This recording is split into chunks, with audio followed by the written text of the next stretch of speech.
ನಮಸ್ಕಾರ ಸ್ನೇಹಿತರೆ, ನಾನು ನಿಮ್ಮ ದೀಪಾ ರಾಣಿಶೇಖರ್ ಟ್ರಾನ್ಸ್ಫಾರ್ಮ್ ಲೈಫ್ ಪ್ರೋಗ್ರಾಮ್ಸಿಂದ love, light and gratitude. So angel numbers ಬಗ್ಗೆ ಮಾತಾಡ್ತಾ ಇದ್ವಿ. 5555555 ಈ 5 ನಂಬರ್ ಬಗ್ಗೆ ನಾವು ಹಿಂದಿನ ಸಂಚಿಕೆಯಲ್ಲಿ ಮಾತಾಡಿದ್ವಿ. ಅದ್ರ ಬಗ್ಗೆ ಏನು ತಿಳ್ಕೊಂಡ್ರಿ, ಎಷ್ಟು ನೀವು ಗಮನಿಸೋಕ್ಕೆ ಶುರು ಮಾಡಿದ್ರಿ.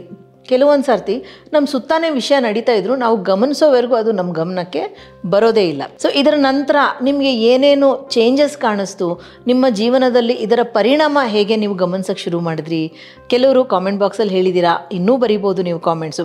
ಪ್ರತಿಯೊಂದು ಕಾಮೆಂಟ್ಗೂ ನಾವು ಉತ್ತರ ಖಂಡಿತ ಕೊಡ್ತೀವಿ. ಸೊ ಇವತ್ತು 666 ಈ ನಂಬರಿಂದ ಕಂಟಿನ್ಯೂ ಮಾಡ್ತೀವಿ. ಯಾಕೆಂದರೆ 555 ಹಿಂದಿನ ಸಂಚಿಕೆಯಲ್ಲಿ ಅದರ ಅಷ್ಟನ್ನು ನಾವು ಡೀಟೇಲಾಗಿ ಡಿಸ್ಕಸ್ ಮಾಡಿದ್ದೀವಿ. 666 ಅದು ಹೇಗೆ ಕಾಣುತ್ತೆ, ಹೇಗೆ ಅಂತ ಹೇಳಿ ಮತ್ತೆ ನಾನು ರಿಪೀಟ್ ಮಾಡೋದಿಲ್ಲ. ಸೊ ನೀವು ಪ್ರೀವಿಯಸ್ ಸಂಚಿಕೆ ನೋಡಿಲ್ಲ ಅಂದರೆ ಅದನ್ನು ನೋಡಿಬಿಟ್ಟು ಮತ್ತೆ ಇದನ್ನು ನೋಡಿ, ಅಂದರೆ ಎಲ್ಲಿ ಕಾಣುತ್ತೆ, ಹೇಗೆ ಕಾಣುತ್ತೆ ಅನ್ನೋದು ಡೀಟೇಲ್ಸಲ್ಲಿ ಆಲ್ರೆಡಿ ಕೊಟ್ಟಿದೆ. ಸೊ 666 ಸಂಖ್ಯೆ ನಿಮಗೆ ಕಂಡಾಗ ಇದು ನಿಮ್ಮ ಹೃದಯವನ್ನು ಒಂದು ರಿಸೆಪ್ಟಿವ್ ಮೋಡ್ಗೆ ತೊಗೊಂಬರೋದಕ್ಕೆ, ಅಂದರೆ ಓಪನ್ ಟು ರಿಸೀವ್. ಅಂದರೆ ಕೆಲವು ಸರ್ತಿ ನಾವು ಹಾರ್ಟನ್ನು ಕ್ಲೋಸ್ ಮಾಡ್ಕೊಂಡಿರ್ತೀವಿ. ಉದಾಹರಣೆಗೆ ಪ್ರೀತಿನಲ್ಲಿ ನೋವನ್ನು ಅನುಭವಿಸೋರು ನಾನು ಇನ್ಮೇಲೆ ಪ್ರೀತಿಸೋದೇ ಇಲ್ಲ ಅಂತ ಹೇಳ್ತಾರೆ. ಅಂದರೆ ಎಲ್ಲೋ ಒಂದು ಕಡೆ ಏನೋ ಒಂದು ವಿಷಯನ ಕಳ್ಕೊಳ್ತಿದ್ದೀರಲ್ವ, ನೋವಿರುತ್ತೆ ಅದರ ಜೊತೆಯಲ್ಲಿ. ಈಗ ಹೇಳಬೇಕಂತಂದರೆ ಕೆಲವೊಂದು ದಿವಸಗಳ ಹಿಂದೆ ನಾನು ಮನೆಯಲ್ಲಿ ಮಗನ ಹಾಗೆ ಸಾಕಿದಂಥ ನನ್ನ ಪೆಟ್ ಕೋಕೋ ಅಂತ ಇದ್ದ, ತೀರ್ಕೊಂಡ್ಬಿಟ್ಟ. ಹಾಗಂತ ಹೇಳಿ ತುಂಬ ಜನ ಹೇಳಿದ್ರು ಅದಕ್ಕೆ ನಾವು ಪೆಟ್ ಸಾಕೋದಿಲ್ಲ, ತುಂಬ ನೋವಾಗತ್ತೆ. ತುಂಬ ನೋವಾಯಿತು, ಇಲ್ಲ ಅಂತ ನಾನು ಹೇಳ್ತಿಲ್ಲ. ನಾವು ಅದರಿಂದ ಹೊರಗೆ ಬರೋದಕ್ಕೆ ತುಂಬ ಶ್ರಮ ಪಟ್ವಿ. ಆಮೇಲೆ ಒಬ್ಬರು ಸ್ನೇಹಿತರು ಡಾಕ್ಟರ್ ಚಂದ್ರಿಕಾ ಆನಂದ್ ಅಂತ ಗೈನಕಾಲಜಿಸ್ಟ್ ಅವರು ಇಲ್ಲ ಮೇಡಮ್, ನೀವು ಹೀಗೆ ಬೇಜಾರು ಮಾಡ್ಕೊಳ್ಬಾರ್ದು, ನೀವು ಇನ್ನೊಂದು ಪೆಟ್ಟನ್ನು ತೊಗೊಂಡು ಬನ್ನಿ ಅಂತ ಹೇಳಿ. ಕೆಲವೊಂದು ಸರ್ತಿ ನಮಗೆ ತೋಚದ ವಿಷಯ ಅಥವಾ ನಮಗೆ ಡೌಟ್ ಇರೋ ವಿಷಯ ದೈವದ ಮೂಲಕ ಬರುತ್ತೆ. ಅಂದರೆ ದೈವ ನೇರವಾಗಿ ಬಂದು ನುಡಿಯೋದಕ್ಕಾಗದೇ ಇದ್ದಾಗ ದೇವರು ಬೇರೆಯವರ ರೂಪದಲ್ಲಿ ಬಂದು ನುಡಿತಾನೆ ಅಂತ ಹೇಳ್ಬೋದು. ಹಾಗೆ ಅವರು ಹೇಳಿದಾಗ ಮತ್ತು ಅವರು ಒಂದು ಪಪ್ಪಿನ ಹುಡುಕಿ ಮಾಡಿ ಅದರ ಲಿಂಕ್ ಎಲ್ಲ ಕಳಿಸ್ಕೊಟ್ರು, ಮತ್ತೊಂದು ಪಪ್ಪಿನ ತಂದ್ವಿ. ಸೊ ಅದು ಕೀಪಿಂಗ್ ದ ಹಾರ್ಟ್ ಓಪನ್, ಅಂದರೆ ಮತ್ತೆ ನಾನು ನೋವು ಅನುಭವಿಸೋದಿಲ್ಲ, ಮತ್ತೊಂದು ಪೆಟ್ ಕಳ್ಕೊಳ್ಳಲ್ಲ ಅಂದಾಗ ಮತ್ತೆ ನಾನು ಪೆಟ್ ತರೋದೇ ಇಲ್ಲ ಅಂತ ಅರ್ಥ. ಈಗ ಒಂದು ಸತಿ ಊಟ ಮಾಡಿದಾಗ ನನಗೆ ಖಾರ ಆಯಿತು, ಎದೆ ಉರಿ ಆಯಿತು ಅಂದರೆ ಆ ಊಟವನ್ನೇ ಮಾಡೋದಿಲ್ಲ ಅಂತ ಅನ್ನೋದು. ಅಂದರೆ ನನ್ನ ದೇಹ ಗಟ್ಟಿಯಾಗಿರ್ಬೋದಲ್ಲ, ಈಗ ನಾನು ತಿನ್ನೋಕ್ಕೆ ರೆಡಿ ಇರ್ಬೋದಲ್ಲ. ಸೊ ನಮ್ಮ ಹೃದಯವನ್ನು ತೆರೆದಿಟ್ಟಾಗ ನಮಗೆ ಅವಕಾಶಗಳು, ಎಕ್ಸ್ಪೀರಿಯನ್ಸ್ಗಳು ಸಿಗತ್ತೆ. ನಾವು ಆ ಹೃದಯವನ್ನು ಕ್ಲೋಸ್ ಆಗಿ ಇಟ್ಕೊಂಡಾಗ ತುಂಬ ವಿಷಯಗಳು ನಮಗೆ ಸಿಗೋದೇ ಇಲ್ಲ. ತುಂಬ ವಿಷಯಗಳನ್ನು ನಾವು ಜೀವನದಲ್ಲಿ ಕಳ್ಕೊಂಡು ಬಿಡ್ತೀವಿ. ಮತ್ತು ಈ 666 ಕಂಡಾಗ ಎಂಪತಿ ಅಂತಂದ್ರೇನು, ನಿಮ್ಮ ಕಷ್ಟವನ್ನು ನಿಮ್ಮ ಜಾಗದಲ್ಲಿ ನಿಂತು ನಾನು ನೋಡೋದು. ಈಗ ಕೆಲವೊಂದು ಸರ್ತಿ ನನಗೆ ತುಂಬ ದುಡ್ಡಿಗೆ ತಾಪತ್ರಯ ಇದೆ ಅಂತಂದಾಗ, ನಾನು ಒಂದು ಕಾಲದಲ್ಲಿ ಕಷ್ಟದಲ್ಲಿದ್ದೆ, ನನಗೂ ದುಡ್ಡಿಗೆ ತುಂಬ ಸಮಸ್ಯೆ ಇತ್ತು ಅಂದಾಗ ನನಗೆ ಆ ಕನೆಕ್ಟ್ ಸಿಗತ್ತೆ. ಹೌದಲ್ವಾ, ಹೇಗೆಲ್ಲ ಕಷ್ಟಪಟ್ಟಿದ್ದೀವಲ್ವಾ, ಇವರು ಅದೇ ಸ್ಥಿತಿನಲ್ಲಿದ್ದಾರೆ, ಹೋಗಲಿ ಇವ್ರಿಗೆ ಹೇಗೆ ಸಹಾಯ ಮಾಡ್ಬೋದು, ಈ ಥರ ಒಂದು ಐಡಿಯಾ ಬರುತ್ತೆ. ಇಲ್ಲ ಇವತ್ತು ನಾನು ಚೆನ್ನಾಗಿದ್ದೀನಿ ಹಾಗಾಗಿ ನಾನು ಯಾರಿಗೂ ಸಹಾಯ ಮಾಡಲ್ಲ ಅನ್ನೋದು ಎಂಪತಿಯ ವಿರುದ್ಧ ಅಂತ ಹೇಳ್ಬೋದು. ಆ ಒಂದು ಎಂಪತಿಯನ್ನು ಪ್ರಾಕ್ಟೀಸ್ ಮಾಡಿ ಅಂತ ಅರ್ಥ.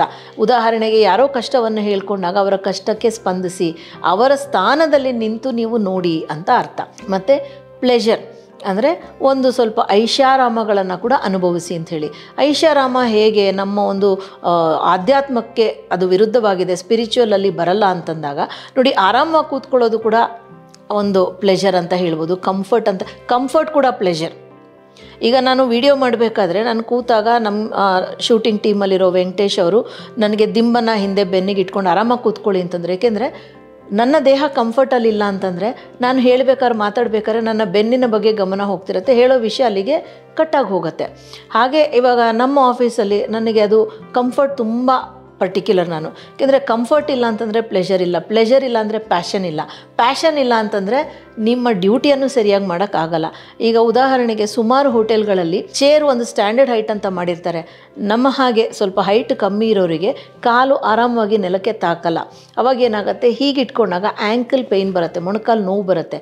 ಸೊ ನಾನು ಆ ಥರ ಆದಾಗ, ಇಲ್ಲಿ ಯಾರಾದರೂ ಹೈಟ್ ಕಮ್ಮಿ ಇದ್ದಾಗ ಒಂದು ಮೀಟಿಂಗಿಗೆ ಅಥವಾ ಒಂದು ವಿಸಿಟ್ಗೆ ಬಂದಾಗ ಒಂದು ಫುಟ್ ಸ್ಟೂಲನ್ನು ಕೊಡ್ತೀವಿ. ಮತ್ತು ದಿಂಬು ಬೇಕಾ, ಬೆನ್ನಿಗೆ ದಿಂಬು ಬೇಕಾ, ಕಾಲು ಚಾಚ್ಕೊಂಡು ಕೂತ್ಕೋಬೇಕಾ. ಸೊ ಅದು ಕೂಡ ಒಂದು ಪ್ಲೆಷರ್ ಅಲ್ವಾ. ಏನಿಲ್ಲ, ತಲೆಗೆ ಚೆನ್ನಾಗಿ ಎಣ್ಣೆ ಹಾಕ್ಕೊಂಡು ತಲೆ ಸ್ನಾನ ಮಾಡೋದು ಕೂಡ ಒಂದು ಪ್ಲೆಷರ್ ಅಂತ ಹೇಳ್ಬೋದು.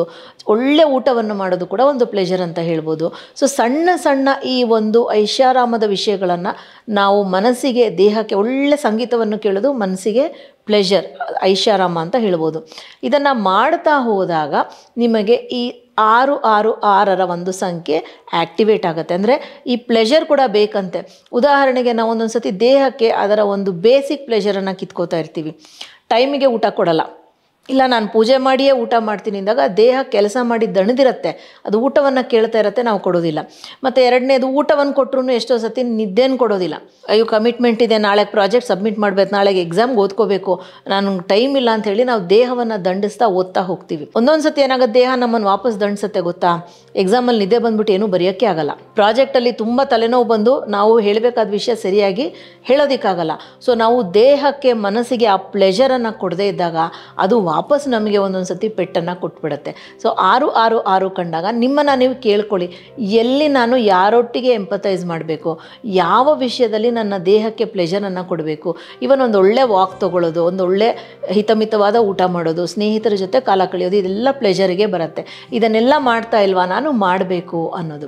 ಮತ್ತು ಒಂಥರ ಇದೆಲ್ಲ ವಿಷಯವನ್ನು ಮಾಡಿದಾಗ ಒಂದು ಸಾಧಾರಣವಾಗಿ ಸಂತೋಷದ ಒಂದು ಶಾಂತಿಯ ಒಂದು ಸ್ಥಿತಿನಲ್ಲಿರೋದು, ಕಂಟೆಂಟ್ಮೆಂಟ್, ಪರಿಪೂರ್ಣತೆಯ ಒಂದು ಅವಧಿಗೆ ತಲುಪೋದು. ಇದು 666. ಮತ್ತು 666 4 ನೀವು ನೋಡಿದಾಗ 6666 ನೋಡಿದಾಗ ಅದು ಎಲ್ಲ ನಕಾರಾತ್ಮಕ ವಿಷಯವನ್ನು ಸಕಾರಾತ್ಮಕವಾಗಿ ಚೇಂಜ್ ಮಾಡೋದು. ಹೇಗೆ ಮಾಡೋದು ಅಂತಂದು ತುಂಬ ಸಿಂಪಲ್. ಆ್ಯಕ್ಚುಲಿ ಹೇಳಬೇಕಂತಂದರೆ ನಕಾರಾತ್ಮಕ ನೆಗೆಟಿವ್ ಹೇಗಿರುತ್ತೆ, ಒಂದು ಡ್ಯಾಶ್ ಇರುತ್ತೆ. ಅದನ್ನು ಪಾಸಿಟಿವ್ ಹೇಗೆ ಮಾಡೋದು, ಇನ್ನೊಂದು ಕ್ರಾಸ್ ಹಾಕಿದರೆ ಮುಗಿದೋಯ್ತು. ಅಯ್ಯೋ ಏನು ಮೇಡಮ್ ಹಿಂಗೆ ಹೇಳಿಬಿಟ್ರಿ ಅಂದರೆ ತಮಾಷೆ ಅಲ್ಲ. ಎಲ್ಲ ನಕಾರಾತ್ಮಕ ವಿಷಯಕ್ಕೂ ಒಂದು ಕ್ರಾಸ್ ಇದ್ದೇ ಇರುತ್ತೆ. ಈಗ ಅನಾರೋಗ್ಯ ಇದ್ದಾಗ ಅದಕ್ಕೆ ಆರೋಗ್ಯ ಹೇಗೆ ತಂದ್ಕೋಬೇಕು ಅಂತ ನೀವು ಆ ಒಂದು ಕ್ರಾಸ್ ಎಲ್ಲಿದೆ ಅಂತ ಹುಡ್ಕೊಂಡು ಬಂದು ಆ ನೆಗೆಟಿವ್ಗೆ ಈ ಕ್ರಾಸನ್ನು ಹಾಕಬೇಕಷ್ಟೆ. ಈ ಒಂದು ವರ್ಟಿಕಲ್ ಲೈನಲ್ಲ ಅಲ್ಲಿ ಕೂಡಿಸ್ಬೇಕು. ವರ್ಟಿಕಲ್ ಲೈನ್ ಎಲ್ಲಿದೆ, ಯಾವ ಔಷಧದಲ್ಲಿದೆ, ಯಾವ ವ್ಯಾಯಾಮದಲ್ಲಿದೆ, ಯಾವ ಯೋಗದಲ್ಲಿದೆ ಅಂದರೆ ಯೋಗಾಭ್ಯಾಸದಲ್ಲಿದೆ, ಯಾವ ಮುದ್ರನಲ್ಲಿದೆ, ಯಾವ ಸ್ವಿಚ್ ವರ್ಡಲ್ಲಿದೆ, ಯಾವ ಒಂದು ಧ್ಯಾನದಲ್ಲಿದೆ, ಯಾವ ಮುದ್ರಾ ಏನು ಅಂತ ನೀವು ಕಂಡುಹಿಡ್ಕೊಂಡು ಆ ಒಂದು ನೆಗೆಟಿವ್, ಆ ನಕಾರಾತ್ಮಕ್ಕೆ ಇನ್ನೊಂದು ವರ್ಟಿಕಲ್ ಲೈನ್ ಸಕಾರಾತ್ಮಕವಾಗಿ ಹೋಗುತ್ತೆ.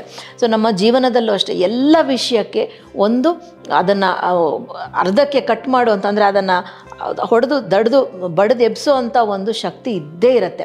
ಅದನ್ನು ನಾವು ಹುಡುಕಬೇಕಷ್ಟೇ. ನಾವು ಹುಡುಕೋದಿಲ್ಲ, ನಾವು ಅಲ್ಲಿಗೆ ಬಿಟ್ಬಿಡ್ತೀವಿ.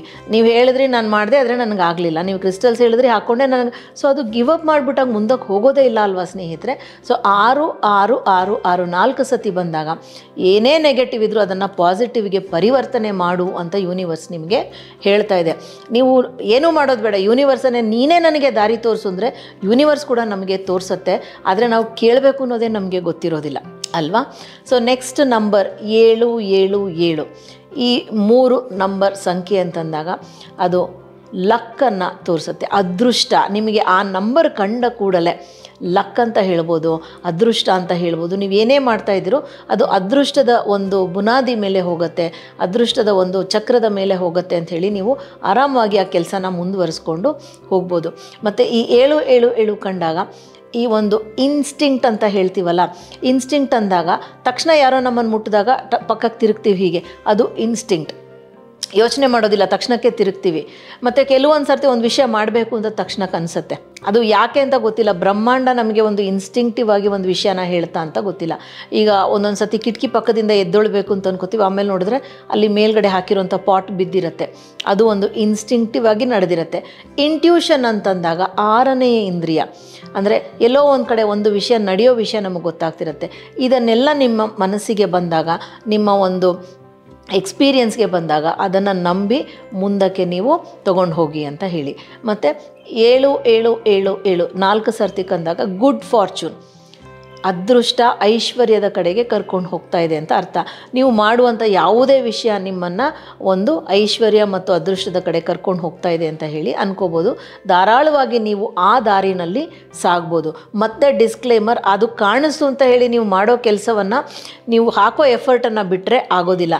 ಹಾಕೋ ಎಫರ್ಟ್ ನೀವು ಹಾಕಲೇಬೇಕು. 888 ಅಂತಂದಾಗ ಅಬಂಡನ್ಸ್ ಅಂದಾಗ ಈ ಯಥೇಚ್ಛವಾದ ಒಂದು ನಮಗೆ ಬರುವಂಥ ವಿಷಯ, ಅದೃಷ್ಟ ಇರ್ಬೋದು, ಐಶ್ವರ್ಯ ಇರ್ಬೋದು. ಮತ್ತು ಅಬಂಡನ್ಸ್ ಅಂತಂದಾಗ ಹೇರಳವಾದಂಥದ್ದು ಅಂಥೇಳಿ.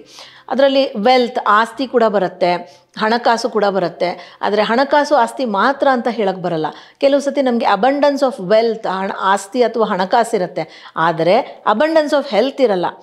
ಆರೋಗ್ಯ ಇಲ್ಲದ ಮೇಲೆ ಐಶ್ವರ್ಯವನ್ನು ನೀವು ಹೇಗೆ ಆಸ್ವಾದಿಸ್ತೀರಾ?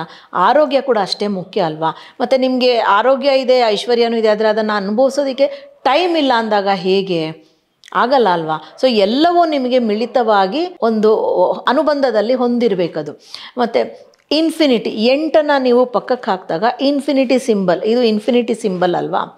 Infinity, 3 infinity. ಇಲ್ಲಿ ಇನ್ಫಿನಿಟಿ ಅಂದಾಗ ಎಂಡ್ಲೆಸ್ ಫ್ಲೋ ಆಫ್ ಪಾಸಿಬಿಲಿಟೀಸ್, ಅಂದರೆ ಅವಕಾಶಗಳ ಸುರಿಮಳೆ. ಅದು ನಿಲ್ಲದಂಥ ಸುರಿಮಳೆ ಹರಿತಾನೇ ಇರುತ್ತೆ, ಅದು ನಿಲ್ಲದಂಥ ನದಿ ಅನ್ನೋ ಹಾಗೆ ಅವಕಾಶಗಳು ನಿಮ್ಮ ಕಡೆಗೆ ಬರ್ತಾನೆ ಇರುತ್ತೆ. ಮತ್ತು 8 8 8 8 ಅಂತಂದಾಗ ಜೀವನದಲ್ಲಿ ನೀವು ಏನೇನು ಅನ್ಕೋತಿರೋ ಅದೆಲ್ಲ ಮ್ಯಾನಿಫೆಸ್ಟ್ ಆಗುತ್ತೆ. ಅದರ ಕಡೆ ಎಫರ್ಟ್ ಖಂಡಿತ ಹಾಕಬೇಕು, ಅದನ್ನು ಹಾಕ್ದಿರ ಮ್ಯಾನಿಫೆಸ್ಟ್ ಆಗಿಲ್ಲ ಅಂತ ಹೇಳಬೇಡಿ. ಸೊ ಅದನ್ನು ಇವಾಗ ಉದಾಹರಣೆಗೆ ಸಣ್ಣ ಆಗಬೇಕು ಅಂತಂದಾಗ ಅದು ಕೂಡ ಅಬಂಡೆನ್ಸ್ ಆಫ್ ಹೆಲ್ತ್ ಕಡೆ ನೀವು ಗಮನ ಕೊಟ್ಟಾಗ, ಓಕೆ ನಾನು ಇದನ್ನು ಮ್ಯಾನಿಫೆಸ್ಟ್ ಮಾಡ್ಕೋಬೇಕು, ಸಣ್ಣ ಆಗಬೇಕು ಅಂದಾಗ ಅದಕ್ಕೆ ತಕ್ಕ ಹಾಗೆ ಕೊಬ್ಬಿನಂಶ ಸ್ವಲ್ಪ ತಿನ್ನೋದನ್ನು ಕಮ್ಮಿ ಮಾಡಬೇಕು, ಬ್ಯಾಲೆನ್ಸ್ ಡಯಟ್ ತಿನ್ನಬೇಕು, ಅದೇ ಟೈಮಲ್ಲಿ ಸ್ವಲ್ಪ ವ್ಯಾಯಾಮ ಮಾಡಬೇಕು, ಮನಸ್ಸನ್ನು ಸಕಾರಾತ್ಮಕವಾಗಿ ಇಟ್ಕೋಬೇಕು. ಇದು ಯಾವುದನ್ನು ಮಾಡದೆ ನೀವು ಬರೀ ನಾನು 8 8 ನೋಡಿದಾಗ ಅಂದ್ಕೊಂಡೆ, 1 1 ನೋಡಿದಾಗ ಅಂದ್ಕೊಂಡೆ ಅಂದರೆ ಇಲ್ಲ, ನೀವು ಅದರ ಜೊತೆಗೆ ನಿಮ್ಮ ಒಂದು ಎಫರ್ಟನ್ನು ಕೂಡ ಖಂಡಿತ ಹಾಕಬೇಕು ಸ್ನೇಹಿತರೆ. ನೆಕ್ಸ್ಟ್ ನಂಬರ್ ಯಾವುದು? 9 9 9 9 9 9 ಅಂದಾಗ ಒಂದು ಕ್ಲೋಜರ್, ಒಂದು ಮುಕ್ತಾಯ, ಒಂದು ಕೊನೆ. ಅಂದರೆ ಕೆಲವೊಂದು ವಿಷಯ ಕೊನೆಯಾಗಲೇಬೇಕಲ್ವಾ? ಈಗ ಉದಾಹರಣೆಗೆ ನಮ್ಮ ಆ ಒಂದು ಮಾನವ ಜೀವ ಏನಿದೆ, ಅಥವಾ ಯಾವುದೇ ಒಂದು ಜೀವಾತ್ಮದ ಜೀವ ಪ್ರಾರಂಭ ಇರುತ್ತೆ, ಅಂತ್ಯ ಕೂಡ ಇರುತ್ತೆ ಅಲ್ವಾ? ಅಂತ್ಯ ಇಲ್ಲದೇ ಇದ್ದರೆ, ನಾವು ಸಾಯ್ದೇನೆ ಇದ್ದರೆ ದೇಹ ಹೇಗೆ? ದೇಹ ಹಣ್ಣಾಗ್ತಾ ಹೋಗುತ್ತೆ, ಅಥವಾ ಕಾರಣಾಂತರಗಳಿಂದ ನಮ್ಮ ಒಂದು ಈ ಲೈಫ್ ಏನಿರುತ್ತೆ ಅದು ಮುಕ್ತಾಯಗೊಳ್ಳುತ್ತೆ. ಅಥವಾ ನಮ್ಮ ಒಂದು ಕಾರ್ಯ ಚಟುವಟಿಕೆ ಏನಿರುತ್ತೆ, ನಾವು ಮಾಡ್ತಾ ಇರೋ ಕೆಲಸ ಕೂಡ ಒಂದು ಟೈಮಲ್ಲಿ ಕೊನೆಯಾಗತ್ತೆ ಕಾರಣಾಂತರಗಳಿಂದ. ಒಂದು ಗೌರ್ಮೆಂಟ್ ಸರ್ವಿಸ್ ಅಂದರೆ ರಿಟೈರ್ಮೆಂಟ್ ಇರುತ್ತೆ, ಪ್ರೈವೇಟಲ್ಲಿ ಒಂದು ರಿಟೈರ್ಮೆಂಟ್ ಇರುತ್ತೆ, ಅಥವಾ ನಾವು ನಮ್ಮದೇ ಬಿಸ್ನೆಸ್ ಇದ್ದರೂ ಒಂದು ಟೈಮಲ್ಲಿ ನನಗೀಗ ಮೊದಲು ಹಾಗೆ ಆಗೋದಿಲ್ಲ ಅಂತ ಹೇಳಿ ನಿಲ್ಲಿಸ್ತೀವಿ ಅಲ್ವಾ? ಈಗ ಚಿತ್ರಮಂದಿರಗಳು ಮುಕ್ತಾಯಗೊಳ್ತಾ ಇದ್ದೇವೆ, ಅಂದರೆ ಮಾಲ್ಗಳು ಬಂದು ಮಲ್ಟಿಪ್ಲೆಕ್ಸ್ ಬಂದಾಗ ಚಿತ್ರಮಂದಿರಗಳು ಕೊನೆಗಾಣ್ತಾ ಬಂದವು. ಹಾಗೆ ಎಲ್ಲ ವಿಷಯಗಳು, ಈಗ ಲ್ಯಾಂಡ್ಲೈನ್ ಫೋನ್ಸೇ ತುಂಬ ಅಪರೂಪ ಆಗೋಯ್ತಲ್ವ ಮೊಬೈಲ್ ಬಂದ ಮೇಲೆ. ಮೊದಲು ಎಲ್ಲ ಕಡೆ ಕಾಯಿನ್ ಮಿಷಿನ್ ಬೂತ್ ಇರ್ತಾಯಿತ್ತು, ಇವಾಗ ಅದಿಲ್ಲ. ಯಾಕೆ ಅಂತಂದರೆ ಅದು ಮುಕ್ತಾಯ ಆಗೋ ಸ್ಥಿತಿಗೆ ಬಂದುಬಿಟ್ಟಿದೆ. ಸೊ ಹಾಗೆ ಕೆಲವೊಂದು ವಿಷಯ ಎಂಡ್ ಆಗ್ತಾ ಹೋಗುತ್ತೆ. ನೀವು ಎಫರ್ಟ್ ಹಾಕ್ತಾ ಹೋದಾಗ ಯಾವುದೇ ವಿಷಯ ಎಂಡ್ ಆಗಬೇಕು, ಹೊಸ ಪ್ರಾರಂಭ ಮಾಡಬೇಕು. ನೀವು 9 9 9 9 4 ಸಾರ್ತಿ ನೋಡಿದಾಗ ನೀವು ಯಾವುದೋ ಒಂದು ಹಾದಿನಲ್ಲಿ ಕೆಲವೊಂದು ಸತಿ 2 ದೋಣಿ ಮೇಲೆ ಕಾಲಿಟ್ಕೊಂಡು ಹೋಗ್ತಾ ಇರ್ತೀವಿ. 2 ದೋಣಿ ಮೇಲೆ ಕಾಲಿಟ್ಕೊಂಡು ಹೋದಾಗ ತುಂಬ ದೂರ ಹೋಗೋಕ್ಕಾಗಲ್ಲ, ಏಕೆಂದರೆ ಯಾವುದೋ ಒಂದು ಹಂತದಲ್ಲಿ ದೋಣಿಗಳು ಬೇರೆ ಆಗೋದಕ್ಕೆ ಶುರುವಾಗುತ್ತೆ. ಸೊ ಅದು ಒಂದೇ ಇದರಲ್ಲಿ ಸ್ಪೀಡಲ್ಲಿ ಒಂದೇ ಡೈರೆಕ್ಷನಲ್ಲಿ ತುಂಬ ಹೊತ್ತು ಹೋಗಲ್ಲ. ನೀವು ದೂರದ ಪ್ರಯಾಣ ಮಾಡಬೇಕು, ದೂರದ ಪಯಣ ಮಾಡಬೇಕು ಅಂದಾಗ ಒಂದು ಬೋಟನ್ನು ಬಿಟ್ಬಿಡಬೇಕು. ಒಂದು ಬೋಟಿಗೆ ನಿಂತ್ಕೊಂಡು ನೀವು ಬೇಗ ಬೇಗ ಹುಟ್ಟನ್ನು ಹಾಕೋದಕ್ಕೆ ಶುರು ಮಾಡಬೇಕು. ಏಕೆ 2 ಬೋಟಲ್ಲಿ ನೀವು ಹುಟ್ಟು ಹಾಕೋಕ್ಕೆ ಬರಲ್ಲ, ಅದ್ರ ಪಾಡಿಗೆ ಅದಿರತ್ತಷ್ಟೇ. ಉದಾಹರಣೆಗೆ ಒಂದು ಬಾಗಲನ್ನು ನೀವು ಮುಚ್ಚಿದಾಗ ಇನ್ನೊಂದು ಬಾಗಿಲು ತೆಕ್ಕೊಳ್ಳುತ್ತೆ ಅಂಥೇಳಿ. ನನ್ನ ಉದಾಹರಣೆ ಕೊಡಬೇಕು ಅಂತಂದರೆ, ನಾನು ಈ ಮುಂಚೆ ಇಂಗ್ಲೀಷ್ ಉಪನ್ಯಾಸಕಿಯಾಗಿ ಕೆಲಸ ಮಾಡ್ತಿದ್ದೆ. ಹೆಚ್ಚು ಕಮ್ಮಿ 20 ವರ್ಷ ಅಕಾಡೆಮಿಕ್ಸಲ್ಲಿ ನನ್ನ ಎಕ್ಸ್ಪೀರಿಯನ್ಸ್. ಆದರೆ ಆ ಬಾಗಲನ್ನು ಮುಚ್ಚಬೇಕಾಯ್ತು, ಆ ದೋಣಿನ ನಾನು ಬಿಟ್ಟ ಮೇಲೇ ನಾನು ಇಲ್ಲಿ ಪೂರ್ತಿ ಒಂದು ಸ್ಥಿರತೆಯನ್ನು ಕಂಡುಕೊಳ್ಳೋಕೆ ಸಾಧ್ಯ ಆಯಿತು. ಅಂದರೆ ಒಂದು 5-6 ವರ್ಷ ಅದನ್ನು ಮಾಡ್ತಿದ್ದೆ, ಜೊತೆಗೆ ಶನಿವಾರ ಭಾನುವಾರ ಇದನ್ನು ಮಾಡ್ತಿದ್ದೆ. ಅಂದರೆ ಈ ಹೀಲಿಂಗ್ ಏನು ನಾನು ಮಾಡ್ತೀನಿ ಅದನ್ನು ಮಾಡ್ತಿದ್ದೆ. ಆದರೆ ಎರಡನ್ನೂ ನಾವು ತುಂಬ ದೂರಕ್ಕೆ ತೊಗೊಂಡು ಹೋಗೋಕ್ಕಾಗಲ್ಲ. 2ರಲ್ಲಿ ಒಂದು ದೋಣಿನ ಬಿಡಬೇಕಂದಾಗ ಆ ದೋಣಿ ಬಿಟ್ಬಿಟ್ಟೆ. ಆ ಖುಷಿ ತೃಪ್ತಿ ನನಗಿದೆ, ನಿಮಗೆ ಇದೆಯೋ ಇಲ್ವೋ ನನಗೆ ಗೊತ್ತಿಲ್ಲ. ಸೊ ಆ ಥರ ಒಂದು ಎಂಡ್, ಕೆಲವೊಂದು ವಿಷಯನ ನಾವು ಮುಕ್ತಾಯಗೊಳಿಸಲೇಬೇಕು. ಅದು ನಮಗೆ ಸರಿ ಹೋಗ್ತಿಲ್ಲ ಅಂತಂದಾಗಿರ್ಬೋದು, ಮತ್ತೊಂದಿರ್ಬೋದು, ಮುಕ್ತಾಯಗೊಳಿಸಲೇಬೇಕು. 9 9 9 ನೋಡಿದಾಗ ನಿಮಗೆ ಈ ವಿಷಯ ಎಂಡ್ ಮಾಡ್ತೀವಲ್ಲ ಹೇಗೋ ಏನೋ ಅಂತ ಡೌಟ್ ಇದ್ದಾಗ ಅದನ್ನು ಮುಗಿಸಿ ಅಂತ ಅರ್ಥ. ಸಂಬಂಧ ಇರ್ಬೋದು, ಅಥವಾ ಮತ್ತೊಂದಿರ್ಬೋದು, ಅಥವಾ ಕೆಲವೊಂದು ಕಡೆ ನೀವು ಚೀಟಿ ಕಟ್ತಾ ಇರ್ಬೋದು ದುಡ್ಡು, ಇಲ್ಲ ಸಾಕು ಇನ್ನು ನಿಲ್ಲಿಸಿ ಅಂತ ಇರ್ಬೋದು. ಯಾವುದಾದ್ರೂ ಇರ್ಬೋದು, ನಿಮ್ಮ ಮನಸ್ಸಲ್ಲಿ ಏನು ನಿಲ್ಲಿಸ್ಬೇಕಾ ಬೇಡವಾ ಅಂತಿರುತ್ತೆ, ಅದಕ್ಕೆ ಬ್ರಹ್ಮಾಂಡ ಉತ್ತರ ಕೊಟ್ಟಂಗೆ. ನೆಕ್ಸ್ಟು 0 0 0 ಅಂದರೆ 0 ಅಂದರೆ ಶೂನ್ಯ. ಶೂನ್ಯದಿಂದನೇ ಗಣಿತ ಅಲ್ವಾ? ಶೂನ್ಯವಿಲ್ಲದ ಗಣಿತ ಇಲ್ಲ ಅಲ್ವಾ? ಸೊ ಈ ಶೂನ್ಯದಿಂದನೇ ಹೊಸ ವಿಷಯಗಳು ಬರುತ್ತೆ, ನ್ಯೂ ಪಾಸಿಬಿಲಿಟೀಸ್, ನ್ಯೂ ಆಪರ್ಚುನಿಟೀಸ್. ಮತ್ತು 0 0 0 0 ಅಂದಾಗ ನಮಗೆ ಗೊತ್ತಿಲ್ಲದಂಥ ಒಂದು ಚೇಂಜ್, ನಮಗೆ ಗೊತ್ತಿಲ್ಲದಿರೋವಂಥ ಒಂದು ವಿಶೇಷವಾದ ವಿಷಯ ನಡೆಯುತ್ತೆ. ಅದಕ್ಕೆ ನಾವು ಸ್ವೀಕಾರ ಮಾಡೋದಕ್ಕೆ ನಾವು ರೆಡಿ ಇರಬೇಕು. ನಾನು ನಿಮಗೆ ಈ ವಿಷಯಗಳನ್ನೆಲ್ಲ ಹೇಳೋದಕ್ಕೆ ರೆಡಿ ಇದ್ದೀನಿ, ನೀವು ರೆಡಿ ಇದ್ದೀರಾ ಸ್ನೇಹಿತರೆ? ಮುಂದಿನ ಸಂಚಿಕೆಯಲ್ಲಿ ಮಿರರ್ ನಂಬರ್ಸ್, ಅಂದರೆ ಇದು ರಿಪಿಟೇಟಿವ್ ಏಂಜಲ್ ನಂಬರ್ಸ್ ಆಯ್ತಲ್ವಾ? ಮಿರರ್ ನಂಬರ್ಸ್, ಈಗ 1 1 2 1 2 ಆ ಥರ ಮಿರರ್ ನಂಬರ್ಸ್ ಬಗ್ಗೆ ಡೀಟೇಲ್ಸನ್ನು ಕೊಡ್ತೀನಿ. ಅದರ ಒಂದು ವಿಶೇಷತೆನ ಹೇಳ್ಕೊಡ್ತೀನಿ. ನೀವು ಕಲಿಯೋದಕ್ಕೆ ಕಾತುರರಾಗಿದ್ದೀರಾ, ನಿಮಗೆ ಹೇಳೋದಕ್ಕೆ ಖಂಡಿತ ನಾನು ಕಾತುರನಾಗಿದ್ದೇನೆ. ಸೊ ನೀವು ಈ ವಿಡಿಯೋನ ಲೈಕ್ ಶೇರ್ ಮಾಡೋದನ್ನು ಮರಿಬೇಡಿ. ಸಬ್ಸ್ಕ್ರೈಬ್ ಮಾಡಿಲ್ಲ ಅಂದ ಪಕ್ಷದಲ್ಲಿ ದಯವಿಟ್ಟು ಬೆಲ್ ಐಕಾನ್ ಕ್ಲಿಕ್ ಮಾಡಿ. ಆ್ಯಂಡ್ ನಾನು ನಿಮಗಾಗಿ ಥ್ಯಾಂಕ್ಸನ್ನು ಕಳಿಸ್ತೀನಿ ಈ ವಿಷಯಕ್ಕೆ. Thank you so much for joining me. ನಾನು ನಿಮ್ಮ ದೀಪಾ ರಾಣಿ ಶೇಖರ್, ಟ್ರಾನ್ಸ್ಫಾರ್ಮ್ ಲೈಫ್ ಪ್ರೋಗ್ರಾಮ್ಸಿಂದ. Love, light and gratitude.